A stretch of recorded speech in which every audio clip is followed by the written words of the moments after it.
Hey everybody, it's Gordon. Welcome to the bench. Today we're going to talk about the Stanley rosewood two-piece tote. Two-piece tote. What? What are you talking about? I see them all the time. Look like that. That's a two-piece tote.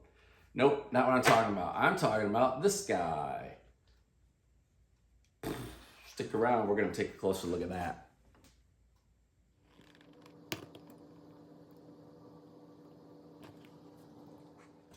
Okay, so let's take a look at this Stanley rosewood tote. We're talking two-piece totes. In the frame right now, I have some introductions to make. This would be vintage repaired number 3 that's ready to leave. So a little bit earlier design and shape. We're gonna set him aside just for a second.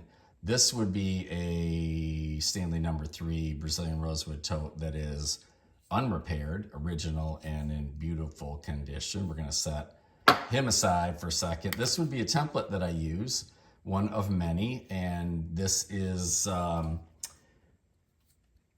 manufactured from the original Stanley drawings dimensionally. So I use this for a number of different reasons. We'll talk a little bit more about that if you want to stick around later. But let's talk about this guy. How cool is this? It's a Stanley two-piece Brazilian rosewood tote. I know from a little research online, and I've seen these things in photos, I've never held one in my hands, but we know that at some point, somebody at Stanley joined Brazilian rosewood together prior to the actual shape and form being applied. So these were 2 rosewood boards, and we'll call it finger joint, box joint, tongue and groove, whatever you want to deem that to be, but they were joined together and bonded. I also learned from just following somebody that knows more than me, that's Don Bossy.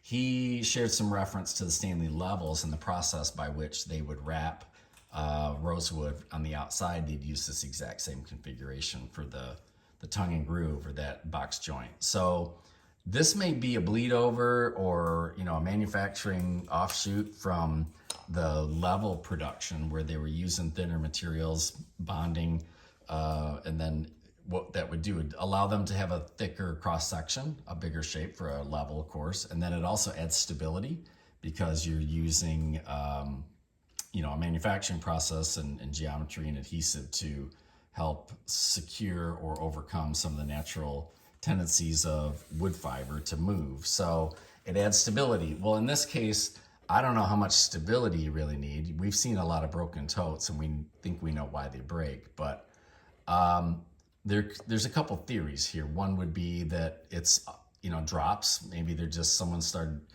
running the drops from the level department into rosewood totes. That's cool. There's some knobs out there too. I've seen knobs that are pleated the same way. Or it was just a period of time where they decided to do this and then deem its effectiveness. I don't know. Really, we'll have to do a little more research, and hopefully I will find myself in the archives where we can uncover some explanation of what was going on here. But in the meantime, I have to share this with you because it's so freaking cool.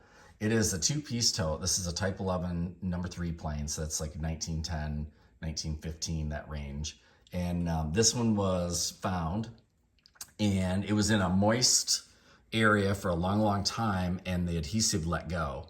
So I can tell you, I've seen some of these put together, and if you wanted to take this apart, I don't think you could have done a better job than letting nature do its, run its course. But opening this thing up is just super damn cool. It's, you're looking at the inside of it. It's like having a cross section, without having to destroy the tote.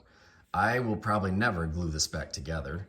I'm just enjoying this, and I would take it with me I'm planning to take it with me to shows and other places. So if you're at a Midwest Tool Collectors event or somewhere that I would be glad to share this with you and let you check it out because it's pretty darn cool to hold on to. What do we learn from this?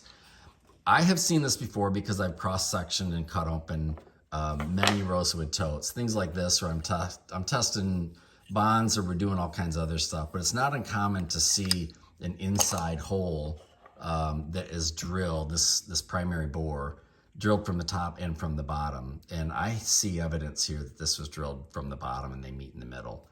What's that mean? Nothing really. It's just, you know that they set it up this way when they did the counterbore and the drill, and you know that they set it up this way when they did the counterbore and the drill, and then why not go ahead and shoot this through? But that's what's going on in here. And of course, this is not the right barrel nut and rod for this, but you can see how the brass barrel nut would seat, and that this is really just a through hole. It's a tunnel. It doesn't have to be precise in terms of diameter. It's not meant to, hold any kind of concentricity or anything. It's just a matter of a through hole so that the fasteners can get into the casting. And this is a location dimple, or a little drilled feature that allows the tote to stay straight. So again, that's kind of the inside look. Now back to my template. Why I threw that in there, because this is not about me and templates. It's about what happens when you hold this thing on here and you start looking at the actual dimensions on it and the alignment. I couldn't help but get a big smile on my face when I saw this, because you also see in my template, I have the counterbore etched, and then the through hole with a center line, and look how damn cool that is. That just lined up.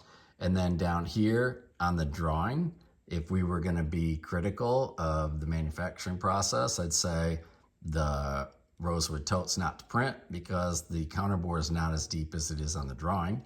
That's okay. If it does its job and it cleared the casting and it's doing what it's supposed to, that's fine. And then look at the alignment here. That is pretty darn cool too. And on the original drawing, they have a drill point shown. And that's why it's reproduced here on the template. And I see on their manufacturing process, that's a flat bottom.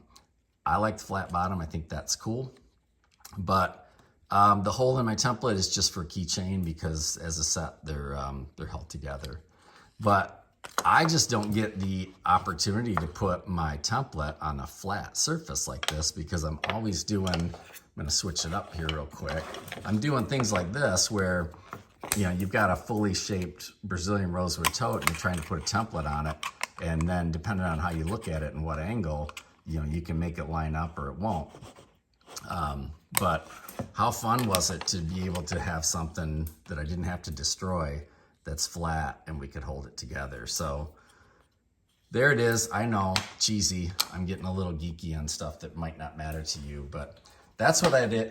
That's what I wanted to share today. This is just too damn cool. I gotta be careful and not be tossing this guy around, and I will treat it with respect. But I really appreciate the people out there in the hand plane community that helped made this introduction possible. And I think without some help out there, I wouldn't have had this in my hands. So trust me, I'm going to be the custodian for this for a while, and then we'll make sure that people can enjoy it for years and years. If it doesn't, it's not going anywhere. Nope, we're going to make sure that everybody gets to see that. Okay, now if you want to stick around for templates real quick, I will explain a little bit about how I'm using these. I'm trying not to turn this into a commercial, I promise. But these, again, these are from original Stanley drawings, dimensionally accurate, verified, and then I use them in my daily activities for things like this. So we're doing a horn, and I'm gonna put a horn in place. I'm gonna tip this up so you can see it. I'm gonna put a horn in place, and you know that rosewood is expensive and cherished, and I keep all my scraps. So in this case, I can see through my template. I understand what I need for a piece, and this one's not gonna work. I could move on to something else that might work, and we can throw this guy up there, if I can hold on to it. And what we're gonna find here is that this one's not gonna work either. It's probably not the right shade, and it's getting down there and a little nubby, but he's not gonna work. So how about one of these guys? Let's grab a stick like this. Yeah, you know what? That will work. If I turn it sideways, and I have to dress this material because I need a good joint line, and this is rough sawn, I'm gonna say no, right? Not in this direction. We're starting to get too close for comfort. So that's what I'm using my template for. Something like that. Yep, and what's cool about being able to see through it is I can play with grain orientation too. If you just tip it a little bit, let's kind of get you in frame there. I can tell which way my grain needs to be and how I need to dress the piece. So something like this, we can put it on there and kind of get a visual. You see how that's working out. What else do I do with these? I'm checking overall height. So again, this is 2 print, so I'm able to use this for height, and I have some other methods of validating shape and height, so we can actually put the plane right in the frame and hold it through. And what that is just one of my templates that's not completely profiled on the outside, and then mounted on MDF, which is cut to the drawing size. So that's what's going on. What else can we do with this? You can take a look at, we'll use our corrugated plane handle as an example. But if you ever wondered about your horn and you wanted to know where you were on horn length, I line it up this way and then I just roll up to the top, and I can see that this one's just a little bit long. Now these are all handmade, I'm sure. If I kind of re-roll it, I know it's hard to see there, but it's really not that far off, if at all. What do we have? That's a different vintage. I think this guy would be the same. So if I rolled him up, then we would see where we end up. Overall height, I talked about that. You can see just a slight variation there on the shape, but if I turn it up this way, that curve is just a little bit high in this area. I would follow my template. If we're doing a horn repair and it's not there, we wouldn't know any different anyway. So, well, that's what's going on. I think we've talked enough about this. I have some stuff I got to get done, so I'm going to get back to work. But I wanted to share this with you. I thought this was just too cool not to post. So thanks again for everybody for following along and being out there. Give it a like and a share. And I will catch you in the next video.